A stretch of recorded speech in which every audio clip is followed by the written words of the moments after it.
Hello and welcome back to Perspectives. On today's show, Punjab police say they've broken up an alleged bomb plot near Chandigarh. So we're going to ask what we actually know versus what's simply being claimed by the Indian state. The Akal Takht deadline over Punjab's sacrilege law is closing in, alongside a new SGPC prayer campaign for the release of the Bandi Singhs. And a US appeals court has handed a real win to Sikh congregations fighting immigration raids at their Gurdwaras. Punjab's Gurdwaras, meanwhile, are lending their own voice to the fight against drugs. And a Delhi-based writer has pointed a very sharp question for the Indian government about the so-called missing bodies of 1984. One that lands only days, of course, after Sajan Kumar's own death made headlines that we reported on the show over the last few days. All this and loads more, plus, of course, your comments at the end of the show. So do stay tuned for that. Be good for you to join us at the end of the show for the comments. And here we got online. Amrik has joined us. Nice to see you, Amrik. Thanks for joining us. Good to see you. Khalistan Zindabad indeed. A lot to get through in today's show. So good to see you guys joining us live on the show. Right, let's get underway. And yes, let's zip across to Chandigarh, start in Punjab. And police are saying, they've been reported over the last 24, 48 hours, that they've broken up an alleged bomb plot, apparently before it could be carried out. So the Punjab police said on the 23rd of August, they arrested 3 young men. They were named Lovepreet Singh, who was only 19, Jasonpreet Singh, a 21-year-old, and Prabpreet Singh, another 19-year-old, all apparently from Tarn Taran district. And it was after the police had recovered from behind the Sector 43 bus stand in Chandigarh about 5 kilos of gelatin stick explosives, a detonator, a remote triggering system, wiring, a pistol, and 5 live rounds. Now, 5 kilos of explosives is no small explosives bust. So if this is true, it's not insignificant. Now, according to police, the device itself was apparently inactive. It had reportedly been carried around in an ordinary tiffin box. And they say the 3 men had been in contact with a handler based outside India, named across various reports as Sata Naushera, with 2 further handlers going by Ashu and Gurial, also named. And of course, as usual, there is this international element being alleged by Punjabi police. And police allege that the group was acting on the direction of Baba Khalsa International and intended to plant the device somewhere crowded in the city. So in theory, they're alleging, the Punjab police are alleging it was a bomb plot to presumably cause as much loss of life as possible. And reports describe the intended location only as a crowded location in the Sector 42 or 43 area, without any more sort of specific locations being at least released publicly. Now, an FIR, First Information Report, has been registered under the Explosive Substances Act, and police do say now that they're seeking custodial remand to keep the 3 in custody and keep questioning them further about obviously where they sourced this material and indeed who the intended target was. And that remand hearing apparently is the next concrete step to keep an eye out for, and the one that obviously should start producing a little bit more detail and, in fact, facts, actually, because at the moment they are a bit few and far between. And of course, it doesn't come solely from a police press briefing. So, oh yes, it's Amrik's grandson. Nice to see you. It's a grandson of Amrik. Thanks for joining us. So, okay, so back to the story. Now, we always have to be a little bit careful when we report stories like this, because every detail of this account, the explosives, the handler's name, the Baba Khalsa link, even the intended target, it only comes from Punjab police itself, relayed through the Gaudiya media. So again, immediately there is this sort of raised eyebrow of, okay, let's just treat it a little bit more skeptically. And because as of today, none of it has actually been independently verified outside that police account. There's no defense statement on record. There's no court filing behind the initial FIRs. There's no reporting from any outlet that isn't essentially part of the Gaudiya media and just repeating what the police said at that very same briefing. So again, it does raise a few eyebrows about this. And it does matter because it's not the first time we've been here. It's certainly not the first time that Punjab police have announced some great terrorist bust that reads exactly like this one. A young Sikh man or men from a border district, an alleged foreign handler, remember the international element, they always like to bring that in, an alleged Baba Khalsa, or even ISI link, Pakistan intelligence, a press conference within days of the arrest. It's this recurring pattern several times a year in recent years. And it's a fair question every time it happens. How many of these huge terrorist busts that hit the headlines, how many actually go on to produce a genuine conviction that actually stands up in court? And how many just simply, fade away from the news cycle once the headline's done its work? Well, yeah, it's a big question. So, and again, I just did a little bit of just digging and going back over time. In concrete terms, to put that pattern a little bit more clearly and not just claiming it, here's one example. September 2022, Punjab police announced the arrest of 3 men, all again from the same district, Tarn Taran, over an almost identical allegation. It was an ISI-backed module, a Pakistan-based handler, an IED, that's an explosive device, containing RDX, recovered along with pistols and ammunition. And this time it was linked to plans in Haryana, not Chandigarh, but essentially every other fact is sort of almost mirrored. And that case also generated a huge wave of headlines like this one, built entirely on the police's own accounts at the time of the arrest. Now, again, digging into this and researching it thoroughly, we couldn't find any reports published confirming what happened, if indeed there was even a trial, or whether it actually ended up in conviction, any acquittal, or just simply went quiet, which is itself the point. Because it's worth remembering that this isn't the only observation that we can make on this. Back in 2020, the Akal Takht itself, the Jatadar of the Akal Takht, the same office at the center of actually the next story, which I'll talk about in a moment. So the Jatadar of the Akal Takht publicly urged the centre and the Punjab government to stop what he called the implication of poor Dalit youths under India's anti-terror laws. And this was after a delegation reported dozens of UAPA cases filed against young Sikh men over a 3-year period, which, again, all these cases were alleged, the charges were brought, and they all amounted to nothing. Under this legislation, the UAPA, the Unlawful Activities Prevention Act, this really questionable piece of legislation that essentially gives the Indian state almost carte blanche to arrest anybody on any vague suspicion. There is the threshold to a normal rule of law acceptance of evidence is so low that literally they could make this allegation against anybody and arrest them and detain them indefinitely, as indeed many people have been done. So even the Jatadar came out and said, look, this has got to stop. And the Jatadar himself also called for an independent judicial inquiry into how these cases were being built, say, just a few years ago. Now, that statement was made 5 years ago, and it's obviously not on this specific case, but it still stands up. The context is exactly the same. So every time, and I've seen several of these reports in recent months, almost identical, this big terrorist bust, and then you never hear of it again. So again, it does raise huge questions. Are these genuine or what? So, and of course, there was this mention of Baba Khalsa, which does tend to quite regularly enter these police reports. Oh, it's all Baba Khalsa. It's this international ring of terrorists.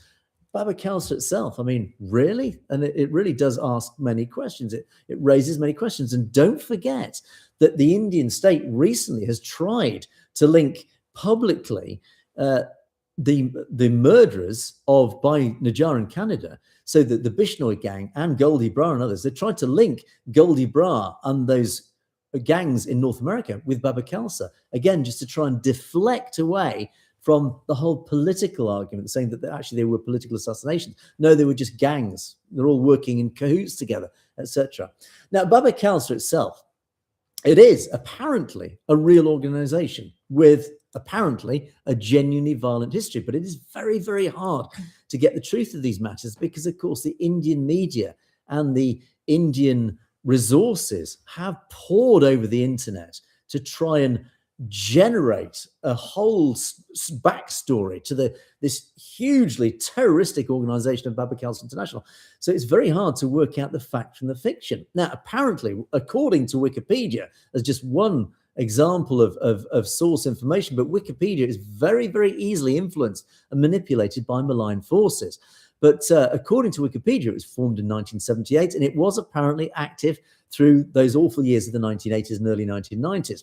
And according to India, and again, this is the Indian narrative, it was Baba Khalsa behind the Kanishka bombing, that 1985 bombing of the Air India Flight 182, that awful bombing that they brought down the airliner, the Air India airliner, and it killed 329 people. And it's been named as Canada's worst single act of mass murder. And a related bombing the same year at Narita Airport in Japan, all blamed by India on Baba Khalsa International. But again, that's the Indian narrative. And again, very hard to get the truth. Of course, when it comes to the Kanishka bombing, we regularly try to highlight the truth of that. We believe strongly, as much of the evidence points to, that it was indeed a raw operation. But the official Indian narrative, it was Baba Khalsa behind the Kanishka bombing, which in itself raises questions every time India raises the name Baba Khalsa, because again, they've lost credibility in this. So Baba Khalsa is also alleged to have assassinated the Punjab Chief Minister Beyant Singh back in 1995. And its two founding leaders were apparently both killed in police encounters, those words again, police encounters, back in 1992. And apparently today, Baba Khalsa is widely described, including by security analysts who do take it seriously, as significantly weakened compared to those decades of the 1980s and 1990s. And they say it's kept alive mainly through a small leadership based in Pakistan, some presence, they allege, here in the UK and parts of Europe. But they say they admit and acknowledge it is not any large operational network inside India itself. But this label, Baba Khalsa, it has been something that they reach for every time and very quickly. It's a very convenient label that the Indian government always reach for in these sort of terrorist allegations, and often, obviously, by Indian authorities describing Sikh activism that they would simply rather saw less of. And these things, the organization's real history, and again, it's very hard to get the real history, but the organization's history, whatever that may be, and the label's current looser use, in other words, how easily it's thrown around by the Indian media, they're not the same, even when the same three words are basically doing the same work in both cases. As I say, it's a very convenient label that the Indian media always jump to, and in fact the Punjab police jump to, because it's very symbolic. It immediately evokes a narrative in the viewer's eyes and ears. Oh, it's Baba Khalsa, it's those Sikh terrorists again. You see how powerful just a very simple name can be, and a symbol that goes along with it, even if it doesn't exist today. So anyway, but it is also worth remembering, because I talked about this just a few days ago, and in fact several times since. This same period has seen Canadian police warning Sikh activists that their own lives are under threat. And of course, that leaked recording I talked about, was it yesterday, Shelling, I talked about it? Still unverified, but this alleged leaked recording of Goldie Brar, that Indian commentary was obviously quick to frame as saying that Hardeep Singh Nijjar was murdered by gang warfare. The reason for his murder was gang warfare. It was drugs related rather than it wasn't a political assassination, which clearly it was. But all this, it's part of this wider pattern that we just keep falling back on. UN human rights experts, for example, see through this because they've separately urged Canada, as an example, to step up protection for another threatened Sikh activist. Again, people like this guy, Inderjit Singh Gosal. So even the UN's had to intervene because they can see what is actually going on. The FBI, again, I've reported a couple of times now, the FBI's Washington office put out its own public warning on X about transnational oppression targeting Khalistanis and the Sikh diaspora. And then, of course, we have what's going on with Jagtar Singh Johal that, again, I've reported on, and this never-ending cycle of court appearances of Jagtar Singh Johal, stuck in that same UN-flagged psychological torture stage that his case has just been going on for years and years and years. It's all part of this overall pattern. So when a state's own account of violence involving the Sikh diaspora is under this much active, ongoing scrutiny abroad, so in other words, around the diaspora, you got all those stories really damaging India's reputation across multiple fronts, across different nations, whether it's here in the UK, in Canada, the US, all these nations now actually publicly accusing India at different levels, and of course the United Nations, it means India is on the back foot. So how convenient it is then that suddenly a fresh police-only account of an alleged Sikh terror plot suddenly pops up. But that does deserve the same scrutiny in return. Yeah, okay. Let's hear the truth of it. And it does also, and we're talking about Chandigarh. Chandigarh's been on edge for apparently an entirely separate reason. 17th of August, just a few days ago, of course, there was the CJP's protest. So Chandigarh itself is a little bit on edge at the moment. And on the 17th of August specifically, the Punjab police dropped drones belonging to Punjab police dropped tear gas for the first time ever on the protesters. Simranjit Singh, man, briefly detained after trying to disguise himself as a hospital patient. The SGPC-backed Punjab-wide banned that boycott happened on the 21st.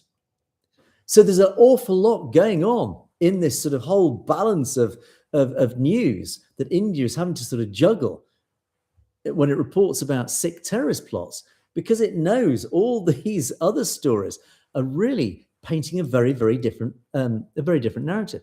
And just quickly on that ban, of course, yes, there was this ban, this boycott that was announced for last Friday by the SGPC and others.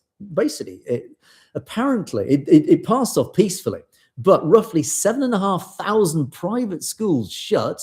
There were near total shutdowns across the Malwa belt and Jalandhar. Highways, major highways, were blocked by farmers' unions. Multiple reports, even in the Gaudiya media, specifically noting no untoward incident. So in other words, peaceful, which is wonderful. It's great to report. In other words, a very, very big political statement was made by the Sikh community and others who aligned with it, but it was all peaceful, which sits very powerfully in contrast to these allegations of Sikh terrorists, Baba Khalsa, etc. In other words, Sikhs really do not align with terrorism. So again, when you start to look at the balance of probabilities, if Sikhs are unhappy, here in the 21st century, they don't pick up arms. Generally speaking, they don't pick up arms and resort to violence.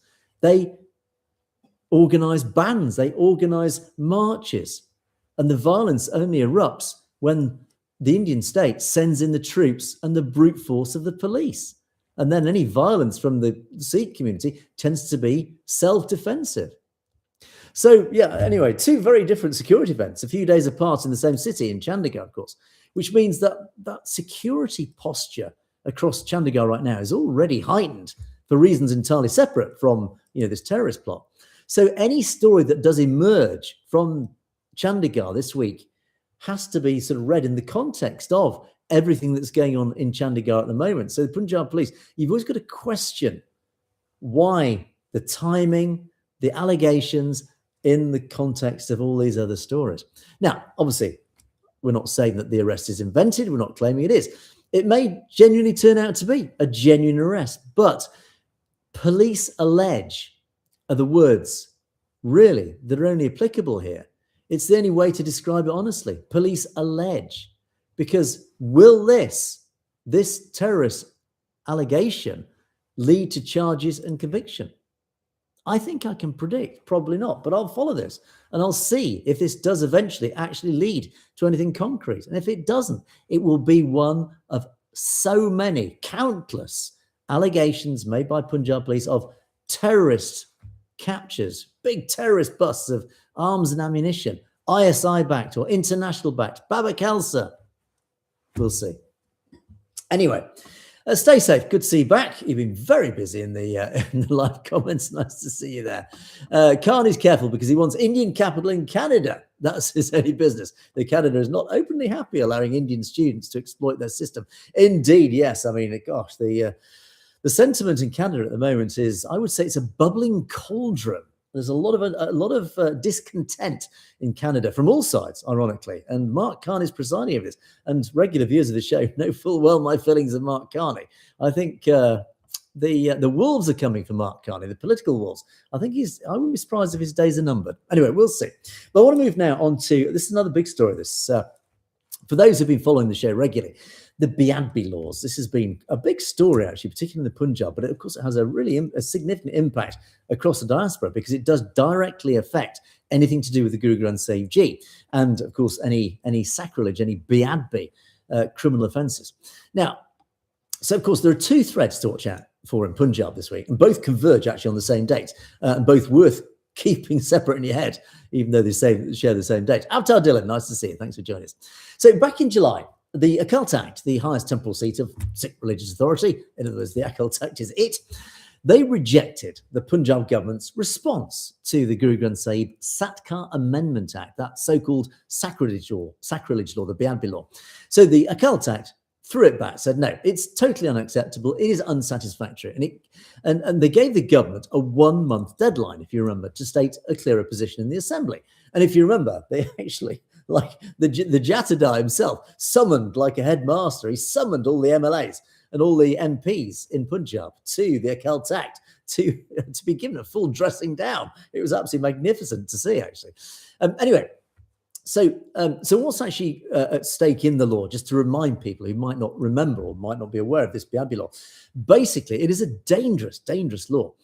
It targets, of course, any damage, defacement or desecration, of course, of the Guru Granth Sahib Ji against its physical form specifically. And it does carry a minimum sentence of 7 years, rising to 20 years, and even the possibility of life imprisonment. So it's serious. It's a serious criminal offence, which on the face of it is great. And you know, with sentences like that, it literally puts alongside some of the most serious offences on the statute book, you know, like murder and stuff.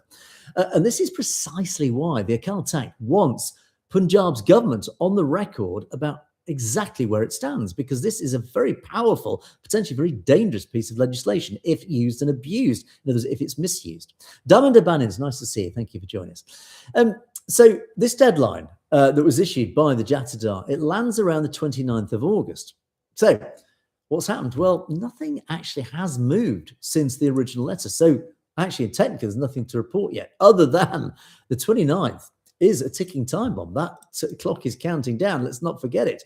And the government itself has said nothing publicly on record what it intends to do. So again, it's just a reminder that the 29th is coming up rapidly, and there is absolutely no news from the government. So this is going to put the Jatadar and the Akal Takht into a very interesting position. What are they going to do about it?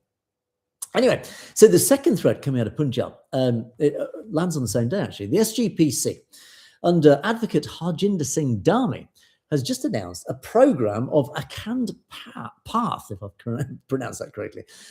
These are Akhand Path readings at historic Gurdwaras, starting on the 27th of August, concluding with Bog, that's B-H-O-G, Bog, and the formal Ardas, the prayers, on the morning of the 29th. This is essentially a prayer campaign.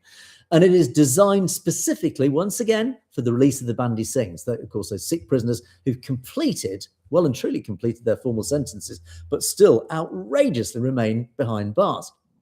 Now, the SGPC secretary, Balwinder Singh Kalwan, has specifically named Jagtar Singh Hawara and Balwant Singh Rajwana in connection with the campaign. So those two names are very significant names. I'll mention that in a moment. But these two names are really the pillars of this specific prayers that's going to be launched on the 27th and go through to the 29th. Because both of these names, of course, carry a huge amount of weight, a huge amount of history. Now, Rajwana is the individual who's convicted as the bomber in, indeed, Kanishka, the 1995, sorry, beg your pardon, wrong one. The 1995 assassination of then Chief Minister Beant Singh. Right, that was the wrong action. So yeah, so Rajwana, he was convicted as the bomber. He planted the bomb in that 1995 assassination of the Chief Minister, Beant Singh. And it turned out Rajwana, he was actually originally sentenced to death, but it was then commuted to life imprisonment after years of legal appeals. And Hawara was convicted as a co-conspirator in the same case. And he's also remembered, apparently, for his role in an incredible 2004 jailbreak from Bareil prison in Chandigarh. And again, that's an episode that's still referenced whenever his continued detention comes up or any prospective transfer between jails comes up in court. So, of course, I keep referring to the fact that he broke out of jail, back in 2004. Ultimately, though, both have now spent decades in custody, well beyond their original sentences and the continued detention beyond the terms that many campaigners say should already have concluded years ago. It's exactly what this whole Bandy Sings campaign is built around. And it's distinctly different. It is, of course, it's a very different kind of Sikh mobilization from what I was talking about earlier, driven by SGPC clergy, framed entirely around prayer and petition. It's a very peaceful statement. It's not a protest. As I say, it sits very differently. But again, it is no less powerful in its symbology, because this is a quiet, peaceful prayer or set of prayers over two or 3 days, raising once again the Bandy Sings outrageous continued detention. So it's worth remarking because again, how long do I have to sit in the seat and remind the world about this failing democracy in India, this failing legal system that is really just not recognizable as a democratic rule of law? Because there are too many cases of people like the Bandy Sings, of people like Amritpal Singh, people like Jagtar Singh Johal, and countless others who reside in Indian jails waiting for justice, that moves in India at glacial pace. It is outrageous. And again, Narendra Modi bestrides the global stage, shaking the hands of our leaders. And our leaders don't ask these uncomfortable questions. Why are there still individuals held effectively indefinitely in the face of any legal normality? It's outrageous. But talking about legal things, let's move back to the United States. This is a good news story, actually, in the United States. Just came out in the last few days. It's a nice one to report at last. It's a win. The Sikh Coalition, that organisation that always has been, as I often say, has been at the vanguard of fighting for Sikh rights, particularly in North America, but obviously specifically in the United States. They apparently have just said a US federal appeals court has just upheld a block on immigration enforcement, these ICE raids, at certain houses of worship, and that it worked directly on the case alongside a few other groups, and specifically a group called the Democracy Forward, provided the court with all sorts of information, evidence, etc., on how these immigration raids were infringing on Sikh religious expressions. And they also helped bring the Gurdwara Sahib West Sacramento in California into the case as a plaintiff, alongside the Cooperative Baptist Fellowship and Sikh Quaker meetings. In other words, it was a joint legal case brought by several faiths, obviously Christians, Quakers, Sikhs, and I think several others joined in this case against the US government, essentially to stop ICE raids in places of worship. Nice to see you, WHO Panzer. Quick dive in there. What's WHO? WHO Panzer. Can both of you send an email to Angus, please, with New York as subject, please? Okay, yes, indeed. Let me just quickly sidebar this. Indeed, for those of you who want to sort of join this group, this discussion group offline, please listen to WHO Panzer's comments and just read WHO Panzer's comments, because he's trying to coordinate. But of course, you can direct it through me at message@sutlejtv.com. Do send me an email so I can help coordinate and keep everybody's identities confidential, email addresses confidential, except within the group itself. So thank you, WHO Panzer, for that reminder. Anyway, yes, so back to the story. As I said, it is a good news story because it's been corroborated across the media. This is true, in other words, and it's been independently confirmed. The US Court of Appeals for the Fourth Circuit, to give it its formal name, unanimously upheld a district court's order blocking this 2025 Department of Homeland Security policy that basically allowed immigration enforcement officers to just basically raid houses of worship. So this reversed an earlier Biden-era protection that in Biden's time, he built in legal protection that kept sensitive locations like gurdwaras and temples and places of worship, Quaker houses, etc., and schools as well, schools and hospitals, off limits to ICE agents, to these enforcement actions. Now, the case rests on the Religious Freedom Restoration Act and, of course, the First Amendment, part of the US Constitution. And these are the same religious freedom protections that for decades before last year had basically kept immigration enforcement officers outside and basically kept them away from what federal policy used to call sensitive locations. So, of course, sensitive locations are things like schools, the hospitals, gurdwaras, the places of worship, etc.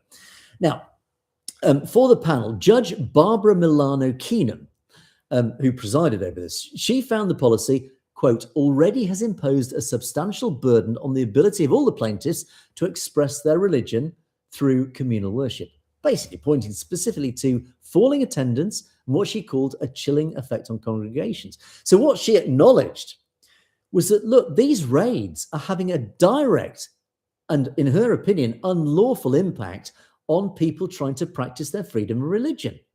In other words, people were stopping to go to the Gurdwara and the other places of worship because they were afraid that the place was going to get raided. And even if they're innocent, even if they are totally legal inhabitants, residents of the United States, again, why would you go to the Gurdwara knowing that the doors could literally get kicked in brutally at any given moment? I mean, how on earth can you relax, go through your whole motions of worship and faith, etc., knowing, being on edge, knowing that there literally could be a raid any second? So again, the judge recognized this and recognized the evidence that was presented to say that congregations and the Sangat are just not turning up because through sheer fear. And this obviously is a direct infringement of their freedom to practice their religion. So at the West Sacramento Gurdwara itself, this is the specific Gurdwara that was part of this case. Apparently, roughly half the congregation at West Sacramento Gurdwara are actually immigrants, including apparently some without status. The president of that Gurdwara, a guy called Narinder Singh Tandy, made a quote. He said simply, they should come pray openly. They should not have any fear of being arrested or not. So he said it very plainly. People should be allowed to come to the Gurdwara without feeling fear, because these are essentially places of sanctuary. And these raids are in complete defiance of that basic concept of sanctuary. So there is one caveat to all this, because it was raised by the plaintiff's own lawyers, that this protection apparently only applies to the specific institutions named in the case. Obviously, this unfortunately is not a blanket ruling across the whole United States. And it's certainly not to every house of worship nationwide for every religion. And it doesn't actually touch enforcement carried out under an actual warrant. So they can still get a warrant because that warrant has to be signed off by a judge. The lawsuit itself was filed last year, and it was not long after the original policy change first took effect. And of course, a lot's happened since then. So the ruling is the appeals court upholding that original injunction that a lower court had already granted whilst the case was sort of heard. So in other words, this is actually just the first step in probably a much longer legal road, just to try and get this whole ridiculous situation lifted right across the United States. And again, not just affecting Gurdwaras, but of course, all other places of worship and all other religions. And it's also worth setting this ruling against the backdrop that I reported last week, that the FBI's own data showing anti-Sikh hate crime incidents are up around a quarter year on year in America. So again, you've got to take that into account when we talk about fear and Sikhs in the United States. Why should they be living in so much fear, even in their places of sanctuary? And this is, again, why this ruling is so significant. Because, of course, if you're living your day-to-day life in fear of hate crimes, of literally being attacked in the streets or even verbally abused, whatever, then at least in the Gurdwara, you should feel safe. But, of course, this allowance of ICE officers who could kick the Gurdwara's door in at any moment, again, there is no place of sanctuary, even at home. Essentially, that is not a place of sanctuary because, again, they can raid your home. So the final place of sanctuary was the Gurdwara. And that change in the law last year stopped, finally removed that final place of sanctuary. So again, this is why this case is actually so significant. And as I say, it's just an initial step, but it has now set a ruling that we hope will set a precedent for all the following cases that no doubt are going to come up in courts all around the United States, which hopefully will mean a whole blanket ban on raids of areas of sensitive natures like schools, hospitals, and of course, places of worship. So, as I say, it is good news. It's a small piece of good news, but good news nonetheless. And indeed, actually, did I share this one? No, I didn't share that one. Let me show you. There's another piece of news outlets reporting as well. Now, I want to move back to talk about Gurdwaras. I want to go back to the Punjab because, of course, this is a story that runs and runs.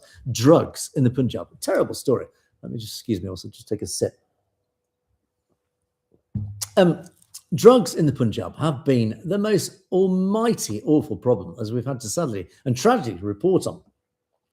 And police in Amritsar's border villages apparently now joining Gurdwaras after evening prayers, using the Gurdwara's own loudspeakers to now send a direct message to young people. Stay away from drugs and stay away from the gangs that traffic them. Interesting, isn't it? Now, the effort apparently covers 4 police districts, is mainly along the border regions, and it includes places like Pathankot, Gurdaspur, Batala, and Amritsar Rural. And it follows a whole sequence of investigations that found lots of criminal networks that are increasingly, as they tend to do, recruiting juveniles for cross-border smuggling runs. In other words, the police have realized that the youngsters, children, are being recruited by these drugs gangs to run backwards and forwards across the border to run drugs into Punjab. So it is good, at least, if this is true, that the police are doing their level best to try and prevent this. And let's hope that it is legitimate, because often we do raise this allegation that there is a deliberate policy, certainly not necessarily amongst Punjab police, but certainly at a higher level, at a more intelligence-led level, to flood Punjab with drugs because, of course, the corrosive, dangerous social effects they have undermines the whole cohesiveness of Punjab society, and likewise, it seduces the young away from the teachings of Sikhi, and of course, the good moral line of life that Sikhs learn from a very early age. But if, of course, they're seduced away by drugs, that fails, and it breaks down that attraction to living a moral, upright life. So again, this sits in the context of all those allegations that we've made. Anti-drugs campaign in Punjab, who's bringing the wholesale? Yeah, as you say, stay safe. It is an allegation that we always default back to. Where are these drugs coming from and why? Is it literally just purely a criminal enterprise, or is there a political and intelligence-led angle to this as well? Is there an agenda then? We often say yes, there is. Anyway, now the local Detective Inspector General, a guy called Harmanbir Singh Gill, he oversees this whole region, this border region. He made a quote that's quoted in the press as saying, "We are attempting to take this message to youngsters before a drug peddler reaches them through social media." Of course, the evils of social media. And so he's using the Gurdwara, the police essentially using the Gurdwaras as this point of broadcasting the message out, using basically a trusted, familiar voice at the Gurdwara, not just relying on the police alone to get that message across. The Gurdwaras are being recruited. Look, can you please broadcast these messages? Because they might not listen to us, but they might listen to you guys. And it does sit alongside this wider war against drugs that Punjab itself is trying to sort of grow. And again, we see this through the lens of skepticism, because it's very polarized. Of course, most of Punjab and any decent citizen of Punjab wants to stand up and fight against this awful evil of drugs. But sitting alongside that, we've got this alleged agenda of a deliberate infiltration of Punjab with drugs, again, for the reasons that I've talked about. But anyway, on the let's use a simplistic term, on the side of the goodies, essentially, is this war against drugs, this campaign, which the state government has actually said has brought over 90,000 people into treatment between March last year and this May. So really, over a year, or just under a year, nearly 100,000 people have actually been brought into treatment. And the budget is pretty sizable. They say it's 6,900 crore rupees across 14 districts. So again, it's a well-funded campaign. And there is also a specific push targeted at families, not just police, in trying to educate families, in trying to spot those warning signs early. In other words, if one of your family members, and particularly your children, are taking drugs, then there are very clear warning signs, and the families are being educated what to spot, what to look for. In other words, to try and nip the problem in the bud, as it's called, to stop it before it becomes a really serious problem. So ultimately, there's an obvious thread connecting this story back to the first story I talked about in the show in Chandigarh. Even though the two are, well, technically unrelated, ultimately both are set against the same backdrop of Punjab's border districts. So again, this line of tension, a line of friction, line of illegality in many ways. And the same worry about criminal networks. Now, whether it is the drug traffickers or, as the police allege in the first story about the Baba Khalsa, the terrorist links, obviously much more serious. Increasingly, these gangs of terrorists, if they exist, or these gangs of drug peddlers who certainly do exist, they're looking for young recruits. And that's a tragedy of this whole thing. It is the young that we all of us need to try and protect from these games. The games of the criminal gangs, the drug cartels, the games of the intelligence agencies, the games of the Indian state, the Hindutva forces. It's the children, sadly, who are being used effectively as pawns in these evil games. So ultimately, the responsibility lies on all of us, and particularly those in Punjab. And many people in Punjab have done their absolute level best, literally sacrificed their very freedom to stand up against the evils that is being perpetrated on the young of Punjab. It's tragic. Anyway, and talking about tragic, I want to talk about 1984 briefly as well, just as a final story. Sajjan Kumar. I've talked a lot about, obviously, Sajjan Kumar and this whole furore that's been going on behind the scenes related to his death in custody just last week. He, of course, was the most prominent Congress politician ever convicted for those 1984 anti-Sikh riots. Riots? Why am I using the term riots? Genocide, let's call it what it was. So, yeah, he was found guilty of various charges related to the genocides that occurred after the assassination of Indira Gandhi at the end of October 1984 and then the following days of November, when tens of thousands of Sikhs, men, women and children, were tortured, murdered, gang raped. It was the most heinous time in history of Punjab's history in certainly the 20th century. Now, Sajjan Kumar's death reopened, obviously, for a lot of people, a lot of those wounds related to that time.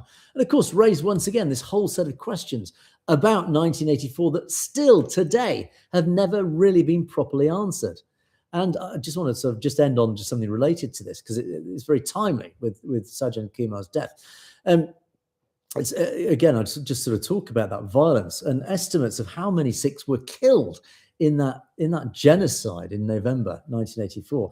It's very hard to get the genuine numbers, of course, because the Indian state had done its absolute best. Yes, stay safe. Sajjan Kumar died a few days ago, at age 80 in custody. You need to watch his shows from a few days ago. I think you're on holiday. Indeed, yes. So this is what the story is about. But ultimately, yes, the numbers, it's very, very hard. Hi, TC. It's very hard to get the truth about the numbers. And the commonly cited figures put the Delhi toll alone in the thousands and several thousand more killed nationwide. Ultimately, it is believed that up to 20,000+, over 20,000, it is believed, may have died in that genocide. And India has done its absolute level best to bury those figures, to hide those figures, and particularly, of course, to then protect those who were guilty of perpetrating that awful genocide, that mass murder and mass torture that occurred in those days.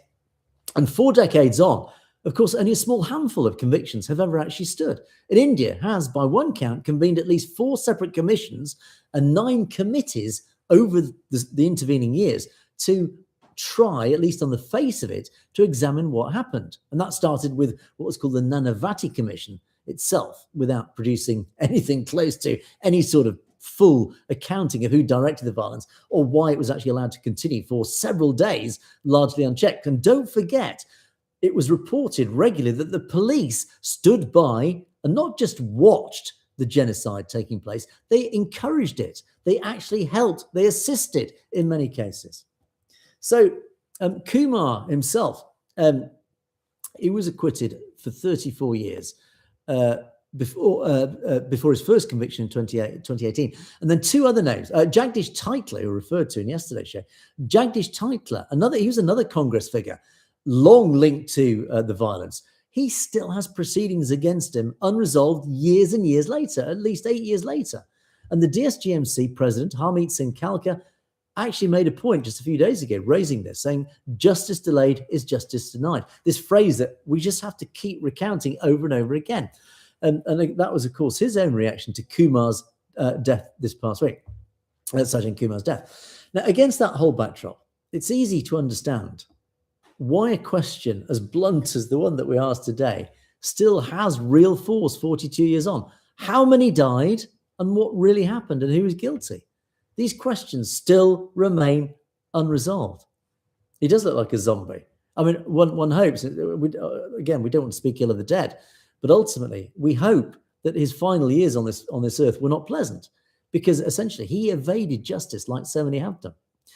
Now, anyway, the reason I'm talking about this, because there's a guy called Gurcharan Singh Babar. He's a Delhi-based writer, and he's a bit of an activist himself.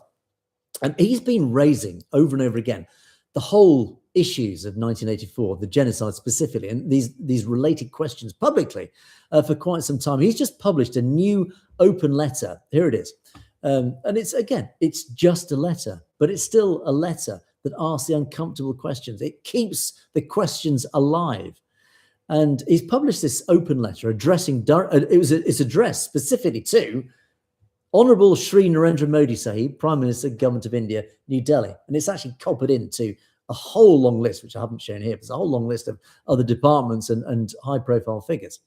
And so some of the officials it's copied into include the President, the Chief Justice, the Home Minister, Amit Shah, the Delhi Police Commissioner, and of course the Jatadar of the Akal Takht.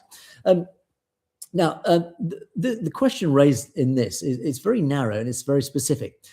It asks, what happened to the bodies of the estimated 5,006 killed in Delhi in November 1984? So very specifically, we all know the big story and the horror of the whole story. But this is one very specific question that he's asked, and it's a very legitimate question. What happened to the approximately 5,000 bodies of Sikhs killed in Delhi during those few days? Who cremated them? Where the wood and shrouds came from? Who supplied them? Which communities carried out the last rites? And where the ashes were ultimately immersed, where they were buried. Where did they end up? And it turns out this is actually his second letter in a matter of days. And his earlier one raised a related and equally specific question about an alleged 1984 atrocity against Sikh women in Delhi's Chilla village and Trilakpuri neighborhoods. And together, again, they're not just one-off posts. They're not just, casual letters just thrown up on social media. It's part of this bigger, sustained, deliberate campaign of direct historical questions aimed squarely at the Indian state. So, and it's just a letter. It's a demand for answers. It's not it's not new news. There's no new facts attached. But ultimately, this letter is important and it is significant because it's the underlying questions it raises as well. It's not just the specific questions that he is addressing directly to all those that matter, including Narendra Modi, but it's about the underlying questions, about what actually happened genuinely to all those people who were murdered more than 4 decades ago. Where are the remains? These are unresolved, genuine, legitimate, and reasonable, humane questions. And it actually makes it a very difficult situation for Narendra Modi if he indeed addresses this, and I bet he won't. He'll ignore it. But the power of this is its humanity. It's saying, look, it doesn't matter ultimately in this letter who was guilty, but just tell us, where are the dead? What happened to the dead? And it's going to take a very hard-hearted politician to ignore this and not at least pay some respectful answer to it. We'll see. We'll see if he gets an answer. I bet he doesn't. From anybody. As I say, there's a long list of those in copy of this. And as I say, it's just a letter on social media. But there are a lot of people following this guy, and a lot of people want an answer. And if the Indian state genuinely cares and genuinely wants to pay at least some respect and answer for itself, a little bit of introspection, then it should address this and at least come up with some sort of answer, at least address and respond to this. I bet they don't though. Anyway. So, oh gosh, time's marched on. Let's move on to our comments column. A quick dip into the live comments. Hi guys, nice to see you guys. Having a chat. TC's there. Stay safe. Avatar Dylan's joined us as well. It takes 1 year for the messenger of death to take Sajan to hell. I think Sajan Kumar.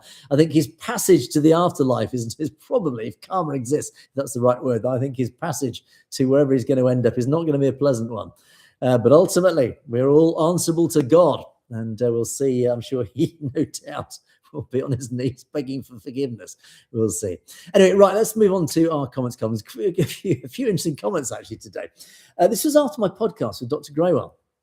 And it was talking about, it was an update on the Khalsa College of America, and some really nice comments. Thank you for a lot of supportive comments about this establishment. It happens at the end of this month, 31st of August, the first day when the Khalsa College of America opens. Killer 3 though. This I'm chuckling because I know what's coming. There's some really funny comments going. I'm confused. Does the presenter believe in Sikhism, or is he a Christian? Or the New Age thinking of everything's the same in one, same trick used for conversions in Punjab. Yes, I love these sort of accusations. Are you suddenly a Sikh? In other words, what is the credibility of me sitting here talking about Sikhism, etc., etc.? Am I a Christian? Well, okay, for the record, I'll set it out clearly. We're all about the truth, open transparency here. I was raised a Christian. I was brought up in a Christian country by a Christian, I would say we're not a Christian family as such. We're not practicing Christians, but my school was a practicing Christian school. So I was raised up in a Christian context, but I'm not a practicing Christian. I practice no religion at all. Actually, I have a very open mind. But that is not to say that I do not align and thoroughly believe in everything that Sikhism represents, because everything I have read about Sikhism actually makes sense to me. It talks to me. It speaks to me. It doesn't mean I have to be a practicing Sikh to practice Sikhi or the morality or the diktats of Sikhi, because many of us who are not Sikhs follow those same basic moral principles that Sikhi embeds in practicing followers of Sikhi. So, in other words, it doesn't matter what my religion is. I can talk about Sikhi. I can talk about it in any context I like. Apart from the fact it's my freedom of expression, it's just the fact that I align with it. I like it. I like the idea of it, but I don't need to be a practicing Sikh to talk about it. So your point doesn't really make an awful lot of sense. And ultimately, I think the implication is some nefarious attempt to try and seduce Sikhs away into Christianity or something like that. Of course not. I mean, if anything, it would be the other way around. So anyway, but thank you nonetheless. And actually, DTST waded in on this one, as he's tended to do a lot recently. And it was, again, it's a slightly confused comment, but if I understand it correctly, and this actually is a good point, is that we tend to be tribal. Human beings are tribal.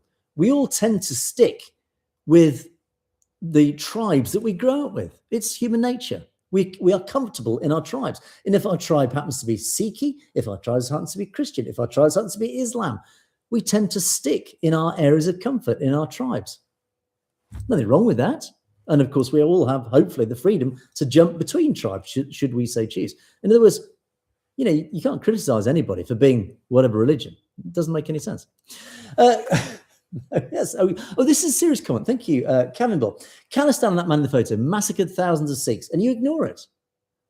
Well, no, we don't. We never ignore history. We talk about history all the time. And if anybody's responsible for mass murder, we'll talk about it. I don't know specifically what you're talking about. Maybe I'll have to research it. Thank you for highlighting it. But the second part of your comment is hilarious. The only lifeline Khalistan has is YouTube. Really? I don't think you've been to the United Nations recently. I don't think you've been to various countries around the world recently that have welcomed the Khalistan movement into governmental level and having meetings at ministerial and governmental level. It's not just YouTube, Kevin Ball. I'm delighted that you decided to contribute to our comments. Thank you for that. Much appreciated.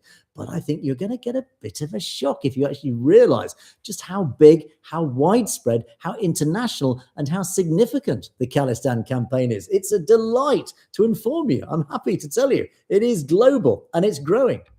DTST. This actually was quite a serious comment, and you've made this comment a few times.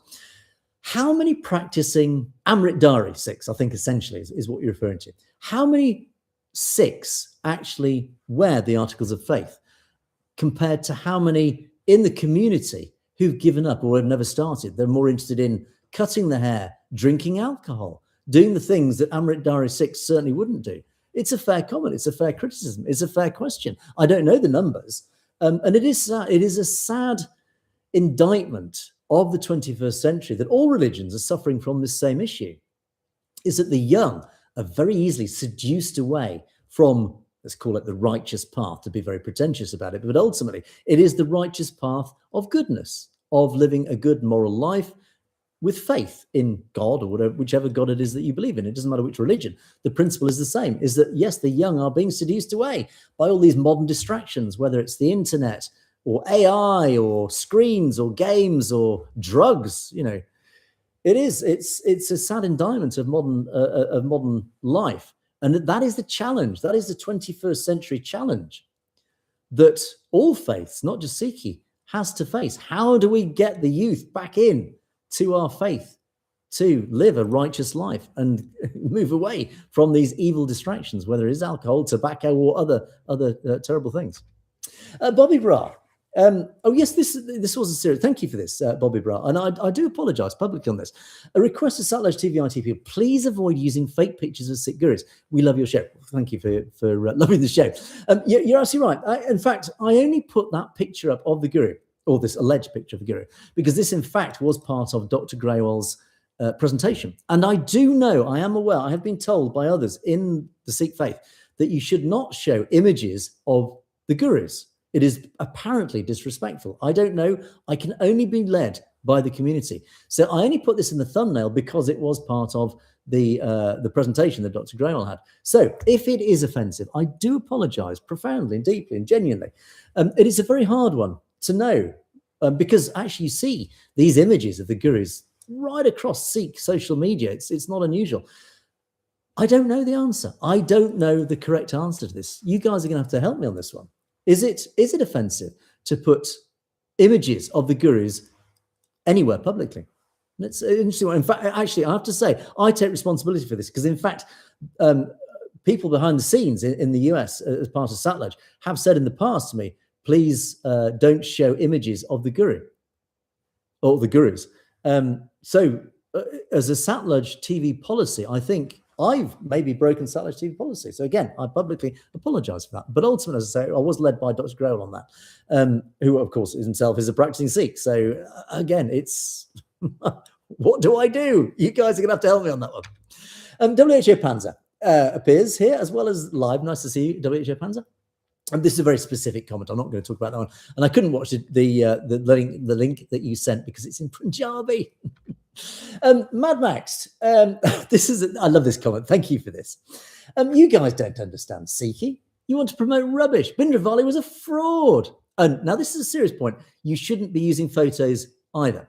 Why did Sikh coins never have a picture on them? So that is a very serious point amongst, I'll address the other bits. So thank you, Mad Max, for confirming again what the other commenter said is actually the reason, and I don't know this for a fact, but what you're alleging is that Sikh coins in history didn't have any images of the gurus on them for, I assume, the same reason.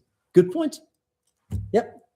Guilty. Apologies. Huge apologies for that. Anyway, but what you did say is you definitely work for British intelligence. I'm laughing because yesterday I worked for Pakistan ISI intelligence. Today I work for British intelligence. I think in the past I've been accused of working for Russian intelligence. I'm a Russian bot or something, apparently. I mean, yes, all I can say is if British intelligence are watching, if you'd like to sponsor the show, if you'd like to employ me, as indeed Pakistan intelligence, or indeed any intelligence agency, we're always up for sponsors. I'll even put your logo, whether it's MI6 or whether it's ISI. I'll put a little logo down here at the bottom for you if you want to sponsor the show. We are a broad church. If any intelligence agency wants to sponsor us, please let us know. So Mad Max, I mean, it's very flattering that you think I work for an intelligence agency, not least British intelligence. I think it's probably a safe bet that British intelligence wouldn't touch me with a barge pole. They would be the last person. I would be the last person they'd want to employ, because I spend my life sitting here criticising the British establishment for its undemocratic actions, as indeed is my hopeful right in a democratic country. But I mean, thank you for it's very flattering that you think I work for British intelligence. Sadly, I don't. And Bhindranwale was a fraud. That's your prerogative to believe that. We think otherwise. Oh gosh, I better wrap up because we're rushing through this lot. TC, hello TC, you're online as well. What did TC? We don't mortalise the gurus; it's frowned upon. We all live and learn. Okay, thank you. Thanks for clarifying that. Council College America, excellent idea. It is fantastic. Yes, indeed. It's as you say, the truth of Sikhi must be preserved without corruption or compromise. This is the challenge that we have to stop the true message in the Guru Granth Sahib Ji being diluted, manipulated, changed, whatever, because it's so easy for these things to happen. And so it's these centers of excellence, these centers of learning that are so vital in preserving the truth, the genuine message from the Gurus. And WHO Panza likewise endorses that. And you know who you are in Punjabi. I can't read it, but anyway, lots of thumbs up. And Jatinder Takar, likewise, you put a message in Punjabi. I think it was a nice one anyway. And WHO Panza likewise appreciated the podcast. Ramandeep Smug. How can we donate? I believe if you look in the description below, you will see a donation button. Thank you. It is appreciated. As you all know, we are not monetizing this channel. We got demonetized. India got its claws into us and managed to demonetize the channel. So we don't make any money. We need, we appreciate sponsorship. If you want to sponsor the show, let us know. If there's any businesses out there that would like to see your logo or whatever, a commercial message, I'm happy to do that. So yeah, we'd always appreciate donations if any of you guys want to donate. Thank you for that. WHO Panzer even says, make a donation fund and you can actually administer it to ensure it goes to the right causes. Hobo, you said you will add live callers. Indeed, this is out of my hands, actually. It's in the hands of the US. I've asked Surinder Singh from the other channel, because he does take calls. I said, look, what system are you using? I'm waiting for instructions on this. I would like to take calls. I'm sure, Hobo, you'd like to wade in and give me an earful. I have no doubt. And I welcome that. Unfortunately, we haven't got the technology in place yet to do that. So, but yes, watch this space on that one because I would love to do it. Wabosa, congratulations. Thank you for your lovely comment. Great job from Jack Ryan. Appreciated. Bikara, likewise, the Satsri Akal. Much appreciated. Hobo, likewise, here you are, Hobo. Waheguruji Kakasa, Waheguruji Kifate. Nice to see you on those comments as well. Sukhwinder Grail, Waheguruji. And the final, we're up into the final comments now. Gurbej Singh, Waheguruji Kakasa, Waheguruji Kifate, Khalistan Zindabad, and Gurpreet Singh. I think this was along the same sort of lines with lots of loves expressed. And the final, in fact, the final comment once again goes to Murgiv's Log Rinku, who actually, for some reason, always seems to end up at the end of the show with the final Khalistan Zindabad. So what an honor and a big Sat Sri Akal. So thanks to you guys. It's great to see you guys online. Nice to see all your comments in the live comments as well. Do keep them coming. I'd always appreciate this. But yes, likewise, don't forget when the show is uploaded onto YouTube, as it does after I've done the live show, don't forget, please put some comments after that as well, so that it gives me material to have a bit of a laugh with you guys after the show as well. So much appreciated. Don't forget, of course, you can message me directly at message@satlejtv.com. Don't forget WHO Panzer's request for those of you who want to join the group, the offline group, to discuss matters that matter. But in the meantime, send me messages if there's something you want me to talk about, links to shows or anything that you think I need to know about, or evidence or rumors, whatever. It's you guys who feed me this information that I can then turn it back on you guys and tell the wider audience what's really going on out there, hopefully bringing you guys the truth. But that is it for today's show. We are several minutes overdue. I just love doing it. It's very hard to wrap things up. I do love talking to you guys. It's really nice. But anyway, I must wrap things up because we do need to close things down now. But all being well, what day is it today? Tuesday. We'll be, all being well, God willing, live at 5 tomorrow, Wednesday afternoon, live at 5 p.m. UK time. Please join me. It's great when you guys can join me live. It'd be much appreciated. But we're going to wrap the show up for today. Have a great night. All being well, see you guys tomorrow live at 5. Have a great day.